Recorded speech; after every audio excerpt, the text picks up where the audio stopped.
Hello good morning everyone, स्वागत है आपका इनसाइट नॉलेज की टॉप 10 मॉर्निंग अपडेट में। आज एक बार फिर से डिफेंस, वर्ल्ड अफेयर्स और पॉलिटिक्स से जुड़ी काफी सारी खबरें सामने आई है। वहीं शेयर मार्केट में भी आज कैसा रहने वाला है बाजार, इसके ऊपर भी बात करेंगे।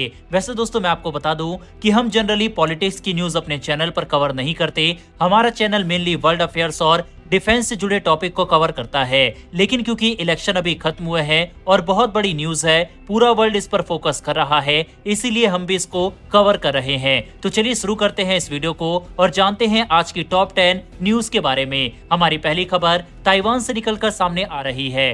दरअसल ताइवान में अभी हाल ही में सत्ता परिवर्तन हुआ और लाई चिंते ताइवान के नए राष्ट्रपति बने। ऐसे में उन्होंने भारत के साथ अपने संबंध मजबूत करने और व्यापार को मजबूत करने के लिए एक नई पहल स्टार्ट की। दरअसल हुआ ये कि उन्होंने पीएम मोदी को बधाई का ट्वीट देते हुए ये कहा कि भारतीय प्रधानमंत्री को लोकसभा चुनाव जीतने के लिए ढेर सारी बधाई और भारत और ताइवान के बीच मजबूत होते रिश्ते, टेक्नोलॉजी में सपोर्ट और साउथ चाइना सी में पीस को लेकर हमारा साझेदारी और मजबूत होगी। वहीं आपको बता दें दोस्तों कि भारत का ताइवान के साथ कोई भी डिप्लोमेटिक रिलेशन नहीं है। हम सिर्फ बैकडोर डिप्लोमेसी के थ्रू ही ताइवान के साथ अपनी साझेदारी मजबूत रखते हैं। लेकिन क्या जिस तरह से चीन तिब्बत के ऊपर कब्जा करके बैठा है और तिब्बत को अपना बताता है, साथ ही भारत के भी कई हिस्से को अपना बताता है, ऐसे में क्या भारत को ताइवान को रिकॉग्निशन दे देना चाहिए या नहीं? इस पर अपनी राय कमेंट बॉक्स में लिखकर बताइएगा, क्योंकि ताइवान इस समय भारत के साथ अपने रिश्तों को मजबूत करने के लिए काफी ज्यादा आतुर दिखाई दे रहा है। और भारत अगर इतना बड़ा बोल्ड स्टेप लेता है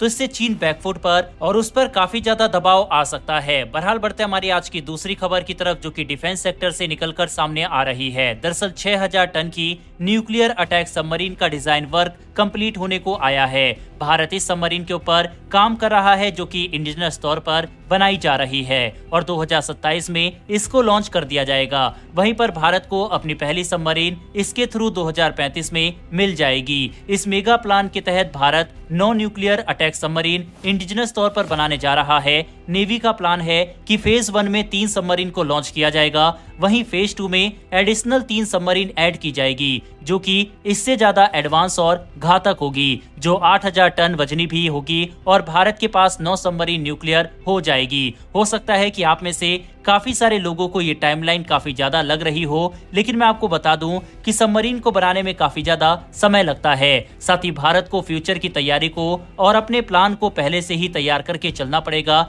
जिससे हम बाकी दुनिया से पीछे ना रह जाए। ऑलरेडी डिफेंस सेक्टर में भारत पिछले 60 साल में काफी पीछे रहा। बहरहाल बढ़ते हमारी तीसरी खबर की तरफ। यह खबर नेटो से जुड़ी हुई है। आपको बता दें कि रूस और चीन नेटो को फिर से टक्कर देने की सोच रहे हैं। अब नेटो के एक सदस्य देश ने खुलकर एक ऐसे ग्रुप का समर्थन किया है जिसके अंदर चाइना और रूस की सबसे ज्यादा रोल माना जाता है। दरअसल तुर्की, जो खुद नाटो का सदस्य है, उसने ब्रिक्स का समर्थन किया है। तुर्की ब्रिक्स का सदस्य बनना चाहता है। इसमें अगर तुर्की जुड़ गया तो अमेरिका और रूस दोनों की पैरों तले जमीन खिसक सकती है, क्योंकि फिर तुर्की किसकी साइड लेगा ये कहा नहीं जा सकता। चलिए अब आपको बताते हैं कि ये बात शुरू कैसे हुई। जब तुर्की के विदेश मंत्री हकन फिदान ने खुद ये बात कही कि वो ब्रिक्स का सदस्य बनना चाहता है और साथ साथ संगठन में होने वाले विकास में देखरेख करने के साथ अपना सहयोग देना चाहता है। इसके बाद बीजिंग में Center for China and Globalization में एक कार्यक्रम के दौरान उन्होंने कहा कि निश्चित रूप से हम ब्रिक्स का सदस्य बनना चाहेंगे, इसीलिए हम देखेंगे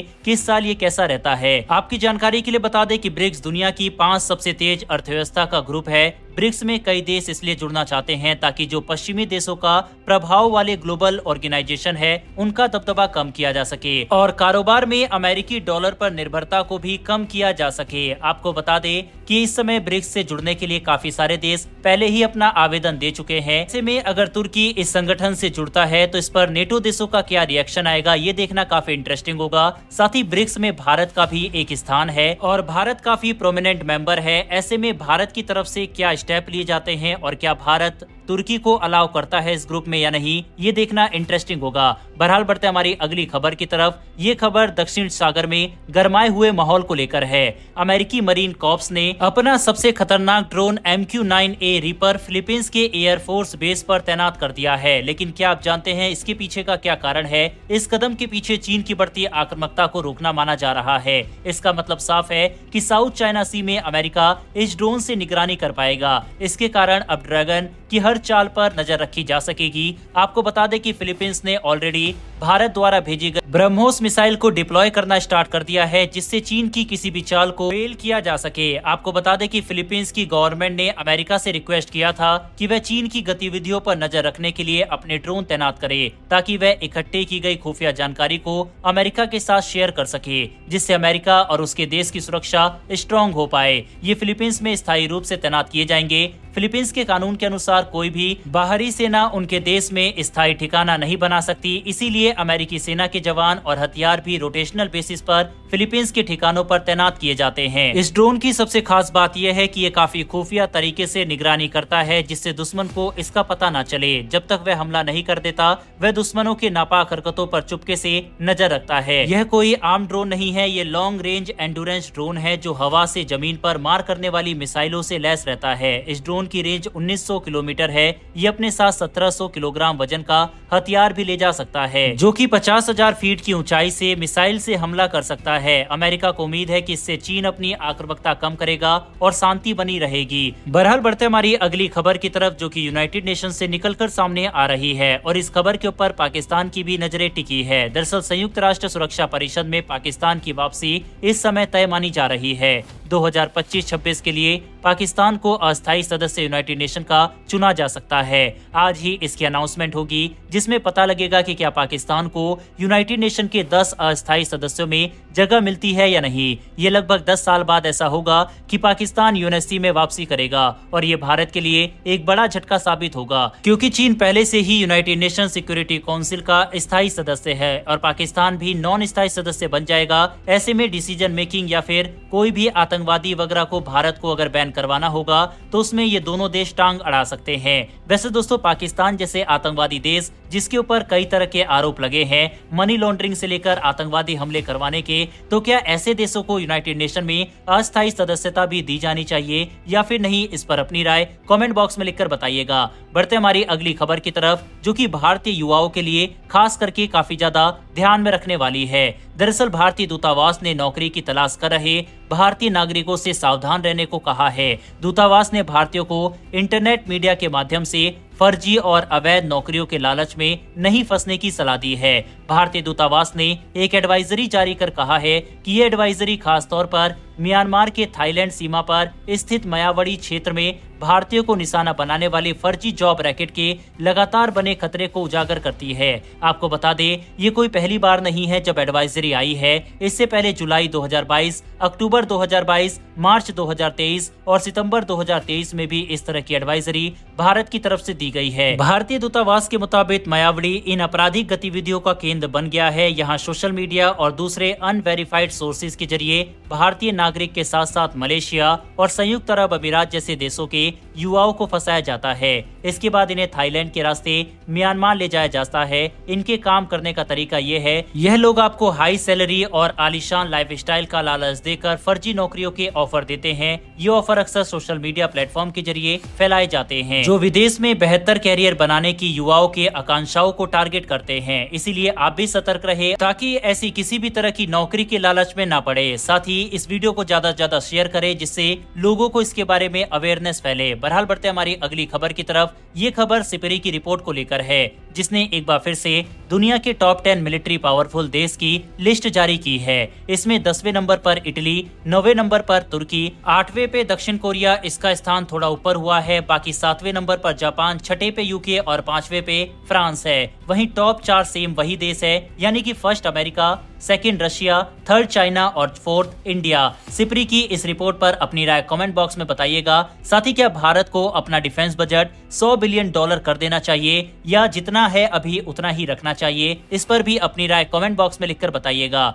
बढ़ते हमारी अगली खबर की तरफ। ये खबर दोस्तों शेयर मार्केट से जुड़ी हुई है। 4 तारीख को जैसा कि हमें पता है कि शेयर मार्केट पूरी तरह से नीचे गिर गया था और लोगों के लाखों करोड़ रुपए डूब गए थे, लेकिन कल शेयर मार्केट ने रिकवरी की और दोनों ही सेंसेक्स और निफ्टी 3% बढ़े, जबकि 4 तारीख को दोनों ही 6% के करीब नीचे गिर गए थे। वहीं आज के मार्केट की बात की जाए तो क्योंकि एनडीए ने अपना नेता चुन लिया है और प्रधानमंत्री नरेंद्र मोदी ही अगले पीएम भारत के बनने वाले हैं, इसीलिए इस खबर के बाद मार्केट में पॉजिटिव रिस्पॉन्स देखने को मिलेगा और हो सकता है कि मार्केट 2 से 3% तक बढ़ जाए। अगर आप इंट्राडे करते हैं तो उसमें भी आपको बेनिफिट मिल सकता है, साथ ही फ्यूचर एंड ऑप्शन में भी आपको फायदा मिल सकता है। इसके साथ ही जो स्टॉक पॉपुलर है और बड़ी कंपनी के स्टॉक है जो कि इस समय काफी नीचे है, उनको अगर आप खरीदते हैं तो 2-3 महीने में आपको अच्छा खासा 5 से 8% तक का रिटर्न इजिली मिल जाएगा। इसमें टाटा स्टील, निप्पॉन का ETF शामिल है। निप्पॉन के स्टॉक में तो मैंने भी इन्वेस्टमेंट कर रखी है, लेकिन आप करेंगे तो सोच समझ के करना, थोड़ा सा पेशेंस रखना होगा, लेकिन आपको 2-3 महीने में अच्छा खासा रिटर्न ये निकाल कर दे देगा इस समय, क्योंकि बहुत ज्यादा नीचे पर यह है, इसीलिए मैंने आपको रिकमेंड किया है। बाकी किसी के भी रिकमेंड करने से आप स्टॉक मत खरीदना, अपनी एनालिसिस पर ही यकीन रखना। हमारा काम प्रेडिक्ट करना है अपने नॉलेज से कि मार्केट में क्या हो सकता है, लेकिन पैसा कमाना और पैसा गंवाना वह आपके ऊपर डिपेंड करता है, इसीलिए सही से इन्वेस्ट करना। शेयर मार्केट की न्यूज भी आप लोगों के कहने पर ही मैंने इसमें ऐड की है। अगर आप लोग नहीं कहेंगे तो शेयर मार्केट की न्यूज में आगे से ऐड नहीं भी करूंगा। बहरहाल बढ़ते हमारी अगली खबर की तरफ। ये खबर स्पोर्ट्स से जुड़ी हुई है। T20 वर्ल्ड कप में भारत का कल आगाज हुआ और भारत ने अपने पहले मैच में आयरलैंड को 8 विकेट से हरा दिया, जिसमें रोहित शर्मा ने अर्धशतक मारा और हार्दिक पांड्या ने 3 विकेट लिए। हालांकि भारतीय कप्तान रोहित शर्मा इस दौरान चोटिल होने की वजह से रिटायर हर्ट हो गए थे। ओपनिंग करने के लिए विराट कोहली और रोहित शर्मा आए थे। ये पहली बार है जब T20 विश्व कप में विराट कोहली ओपन कर रहे हैं। हालांकि इस दौरान उन्होंने एक ही रन बनाए। ये T20 विश्व कप खास है क्योंकि ये अमेरिका में हो रहा है और पहली बार है जब इतना बड़ा क्रिकेट का टूर्नामेंट अमेरिका में आयोजित हो रहा है। आपके हिसाब से T20 वर्ल्ड कप के सेमीफाइनल के लिए कौन सी 4 टीम आपको लगती है कि पहुंच जाएंगी? कमेंट बॉक्स में अपनी चारों टीम के नाम लिखकर बताइएगा। साथ ही अगर आपने इस वीडियो को यहाँ तक देखा है तो वीडियो को लाइक करके हमारी आने वाली डेली ऐसी वीडियो के लिए चैनल को सब्सक्राइब कर बेल नोटिफिकेशन अवश्य दबा लें। फिर मिलेंगे ऐसी एक नई वीडियो के साथ। धन्यवाद। जय हिंद।